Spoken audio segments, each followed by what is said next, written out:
और इसलिए मैं कहना चाहता हूं कि आपको किसी के बहकावे में नहीं आना है, और आपके घर में, आपके रिश्तेदारी में, आपके गांव में अगर कोई युवा ऐसे भटक रहा है तो हम सबकी जिम्मेदारी बनती है कि उनको समझाने की, उनको बताने की अगर बीएसपी खत्म हो गई तो ये संविधान खत्म हो जाएगा। अब बीएसपी खत्म हो गई, तुम्हारे संवैधानिक अधिकार, तुम्हारी आवाज, तुम्हारा मान सम्मान, तुम्हारा स्वाभिमान सब खत्म हो जाएगा। और इसलिए मैं आप सबसे कहना चाहता हूं, बीएसपी है तो आवाज है, बीएसपी है तो ताकत है, बीएसपी है तो बुलंदी है, बीएसपी है उम्मीद है, बीएसपी है तो सत्ता भी लेकर के रहेंगे। ये बीएसपी है सब। हो सकता है हमें और समय लग जाए, हो सकता है हमें और समय लग जाए, हो सकता है हमें और समय लगे केंद्र की सरकार में पहुंचने का, लेकिन बीएसपी खत्म नहीं होनी चाहिए। अगर बीएसपी है तो उम्मीद है, आज नहीं तो कल लाल किले में बहुजन समाज पार्टी का हाथी जरूर जाएगा। जाएगा नहीं जाएगा? संसद में हाथी जरूर जाएगा, लेकिन बीएसपी को बचाने की जरूरत है। वो तमाम विरोधी पार्टियां आज बीएसपी को खत्म करने में लगी, और आपने देखा भी है, अभी पार्लियामेंट का चुनाव हुआ था, हुआ कि नहीं हुआ?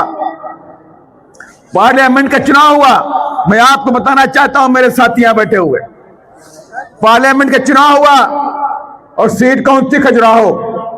जानते नहीं जानते आप लोग? लोकसभा की सीट कौन सी? खजुराहो। आपके बगल की सीट है वो। खजुराहो सीट पर समाजवादी पार्टी का प्रत्याशी था, कांग्रेस के साथ में अलायंस किया। समाजवादी पार्टी का प्रत्याशी ऐन मौके पर मैदान छोड़ करके भाग गया। अब प्रत्याशी बचा कौन सा? भारतीय जनता पार्टी बची, और दूसरी कौन सी बची? बहुजन समाज पार्टी बची। और बहुजन समाज पार्टी कौन? कमलेश पटेल थे। यही देख लीजिए पटेल साहब को, कमलेश पटेल, ये मेरे पास आ गए। इन पर दबाव बनाया गया, बीजेपी ने दबाव बनाया इनके ऊपर, फोन पे फोन इनके पास आ रहे थे। आप बैठ जाओ, आप 5 सिया ले लो, 4 सिया ले लो, मंत्री पद ले लो, ये ले लो, वो ले लो, कोठी लो, बंगला लो, जो कुछ ले लो, आप बीएसपी से पर्चा विड्रॉ कर लो और आप बैठ जाओ। तो मैंने इनसे कहा आपके ऊपर है, देखिए। तो इन्होंने जवाब मुझे मालूम क्या दिया? कहा मैंने जीवन लगाया कांसीराम साहब के साथ में। क्या कहा?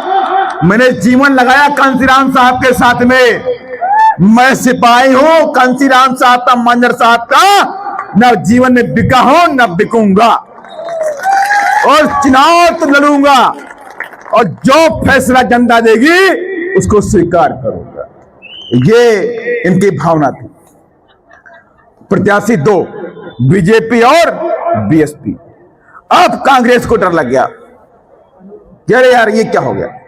मात्र 2 जगह पे, ऐसी जगह पे है, एक इंदौर भी हुआ। इंदौर में आज हमारे बीच में नहीं हो, सोलंकी, संजय सोलंकी नाम था। इंदौर में भी कांग्रेस का प्रत्याशी भाग गया, वहां बीएसपी का प्रत्याशी। इंदौर में 2 प्रत्याशी, बीएसपी और बीजेपी। खजुराहो में 2 प्रत्याशी आमने सामने, बीएसपी और बीजेपी। अब कांग्रेस के लोगों ने क्या कहा? कांग्रेस के लोगों को लगा अगर मेरा वोट जो कहीं सारा मिल गया तो दोनों सीटें बीएसपी जीत जाएगी। तो कांग्रेस ने क्या कहा? कांग्रेस को लगा बीएसपी जीतनी नहीं चाहिए, बीएसपी को हराना है, कुछ हो जाए, बीएसपी नहीं दिखानी चाहिए आगे। तो लोगों ने रात में लगाया नारा कि हम अपना वोट नोटा को देंगे। क्या बोले वो लोग? अपना वोट नोटा को देंगे, माने बीएसपी को रोकेंगे और बीजेपी के लिए रास्ता खाली करेंगे। माने कि बीएसपी को रोकेंगे और बीजेपी के लिए रास्ता हम खोल देंगे, और बोला कि ऐसा करो, अपना वोट नोटा पे डाल दो। ये हालात इस कांग्रेसियों की है। कांग्रेस कभी नहीं चाहती बीएसपी आगे बढ़े, और आपने देखा भी होगा, उन्हें मालूम भी है कि अगर ये मेरा बहुजन समाज आज जो यहां बैठा हुआ है और उनके ताकत के साथ में जो सर समाज के लोग बैठे हुए हैं, अगर ये लोग एक हो जाएंगे तो कांग्रेस और बीजेपी की दाल नहीं गलने वाली बीएसपी सरकार बना लेगी। अगर एक बार एक बार यह हाथी विधानसभा में पहुंच गया तो इसको रोक नहीं पाएंगे आने वाले समय के। उन्हें डर है बीएसपी की विचारधारा से, उन्हें डर है बाबा साहब के संविधान से, उन्हें डर है अम्बेडकर की विचारधारा से, साहू की विचारधारा से, फूले की विचारधारा से। उन्हें मालूम है कि जब बीएसपी आ जाएगी तो महापुरुषों की विचारधारा पे काम होगा, किसी धन्ना सेठ के इशारे पे कोई काम नहीं होगा। और आज क्या हो रहा है? धन्ना सेठ जो कह दे वो सब कुछ ठीक। धन्ना सेठ कह दे मुझे जमीन चाहिए, उसे जमीन मिल जाएगी। धन्ना सेठ बोल दे मुझे पहाड़ चाहिए, उसे पहाड़ मिल जाएगा। धन्ना सेठ बोल दे जंगल काट दे, जंगल कट जाएगा।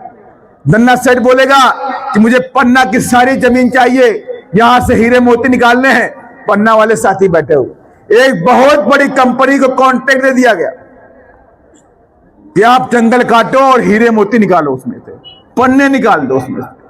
तो ये हालात इस देश के अंदर केंद्र में बैठी सरकार, प्रदेश में बैठी सरकारें कर रही, जहां पर कानून के द्वारा कानून का राज नहीं है, शिक्षा का राज नहीं है, राज है तो अंधविश्वास पाखंड का राज।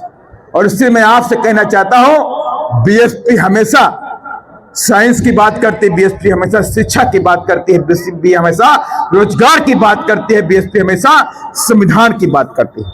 और इससे मैं आप सबसे कहना चाहता हूं, आपको मैंने बातें इसलिए बताई कि कांग्रेस किस तरह से हमारी पीठ पे बार बार छुरा घोंपती है। और मैं आपको और भी एग्जाम्पल देना चाहता हूं, मेरे तमाम साथी यहां बैठे हुए हैं। अभी आपने भी जीतू सिंह जी बुलाए थे, यहाँ विधायक भी कांग्रेस का ही है कि नहीं है? कांग्रेस का विधायक है, कांग्रेस का विधायक है। वो नहीं चाह रहा था कि बीएसपी की रैली यहां होने पाए, वो रैली के परमिशन को कैंसिल कराने में बुरी ताकत लगा रहा था, लेकिन उसे हाथी की ताकत के बारे में नहीं मालूम, हाथी की ताकत के बारे में नहीं मालूम, शायद मालूम ही नहीं। अगर हाथी की ताकत कमजोर होती तो शायद ये रैली यहां नहीं होती। मानते ही नहीं मानती। अगर मेरा हाथी कमजोर होता तो रैली यहां नहीं होती। हम तो सत्ता में भी नहीं है, हमारे विधायक भी नहीं है, लेकिन ये हाथी के समान बैठा मेरा बहुजन समाज, उसकी ये ताकत है, तुम रोक नहीं पाए। हमने रैली करी और माने बहन जी के जन्म दिवस को भव्य रूप से मनाने का भी काम किया। और मैं आपसे कहना चाहता हूं, ये बहुजन समाज पार्टी किसी धन्ना सेठ के पैसे नहीं चलती है। मैं आपसे क्लियर बात करना चाह रहा हूं, बीएसपी किसी भी धन्ना सेठ के पैसे नहीं चलती है। बीएसपी चलती है गरीबों के खून पसीने कमाई से। बीएसपी एकमात्र पार्टी देश के अंदर है जो इलेक्ट्रल बॉन्ड से 1 रुपया लेती नहीं है, चंदा नहीं लेती है। अगर आपके पास सब मोबाइल रखते हो, जहां आटा फ्री नहीं है लेकिन मोबाइल का डाटा फ्री रहता है, मोबाइल का डाटा फ्री है, माने कि आटा फ्री नहीं है घर में, आपके आटा लेना पड़ेगा, लेकिन मोबाइल में डाटा फ्री कर दिया सरकार ने। डाटा फ्री माने आप लिख चेक कर सकते हो मोबाइल में, उसमें लिखो, गूगल में जाओ और गूगल में लिखो क्या बहुजन समाज पार्टी धन्ना सेठों से चंदा लेती है, तो तुरंत लिख के आएगा बहुजन समाज पार्टी इस देश की एकमात्र पार्टी है जो चंदा कभी लेती नहीं है। और कैसे चलती है बीएसपी? इतनी बड़ी पार्टी बीएसपी, पूरे देश की 3रे नंबर की राष्ट्रीय पार्टी, चलती कैसे? ये चलती है आपके पैसे से, आपके पैसे से, हमारे पैसे से, हमारे खून पसीने कमाई से ये बीएसपी चलती है और यूं ही चलती रहेगी, यूं ही चलती रहेगी। और आज सबको मालूम भी है कि अभी माने बहन जी का जन्म दिवस चल रहा है। हम 2 महीनों के अंदर अपनी पार्टी के लिए आर्थिक सहयोग इकट्ठा करते हैं, आर्थिक सहयोग इकट्ठा करते हैं कि मैंने अपने कार्यकर्ताओं के पास जाकर के, अपने चाहने वालों के पास जाकर के, उनके पास जाते हैं, उनसे कहते हैं 100 रुपए दो, 200 रुपए दो, 500 रुपए दो, 1000 दो, 2000, 50,000, 25,000, जिसकी जो क्षमता होती है उस क्षमता के अनुसार हम हर व्यक्ति के पास पहुंचते हैं और उनसे कहते हैं कि पार्टी को चलाना है तो अपनी खून पसीने कमाई से 50 रुपए, 100 रुपए, 500 रुपए, 200 रुपए, 1000 रुपए, 5000 रुपए, 10,000, जो तुम्हारी क्षमता है, जो तुम्हारी भावना है, उसको देने का काम करिए ताकि ये मूवमेंट, ये पार्टी, ये बीएसपी यूं ही चलती रहे। और इसी क्रम में आप सबके पास भी हमारे कार्यकर्ता पहुंचेंगे, हमारे लोग पहुंचेंगे आपके पास में, और आप सभी लोगों को अपनी पार्टी को मजबूती देने के लिए 2027 में उत्तर प्रदेश में माननीय बहन जी को फिर से मुख्यमंत्री बनाने के लिए आपको फिर से अपने जेब, अपने पॉकेट, अपने बक्से में जो रखा है पैसा, उसमें से जो तुम्हारी स्वेच्छा हो उसको पार्टी को देने का भी करके ही आपको आगे बढ़ना है। तो मुझे आपको विशेष मैसेज देना था, क्योंकि मेरे साथी इशारा कर रहे हैं 4:05 हो गया है और हमारी ट्रेन भी है। लेकिन मुझे आज बहुत अच्छा लगा कितनी भारी संख्या में आपने अमरपाटन को जाम कर दिया है, रोक दिया है। और आज वो तमाम ताकतें अभी हमारे जीतू सिंह जी का रहते कि वो हम महिलाओं को छोड़ के रोड पे आ गए। तो मैं आपसे कहना चाहता हूं, आज से इन नेताओं के अंदर हाथी का खौफ बैठ जाएगा। अब उनको सपने में हाथी दिखाई पड़ेगा। क्या दिखाई पड़ेगा? पक्का है? हमारे विरोधियों को आज से सपने में क्या दिखाई पड़ेगा? नीला झंडा और हाथी। अब उनकी चैन गई, उनकी नींद गई और 2028 में उनके एमएलए सीट भी गई। तो मुझे पूरी उम्मीद है, मुझे पूरा विश्वास है कि 2028 की इस आंदोलन में अमरपाटन का सहयोग सबसे बढ़ चढ़ करके होने वाला है और ये बीएसपी का आंदोलन इस बार रुकने वाला नहीं है।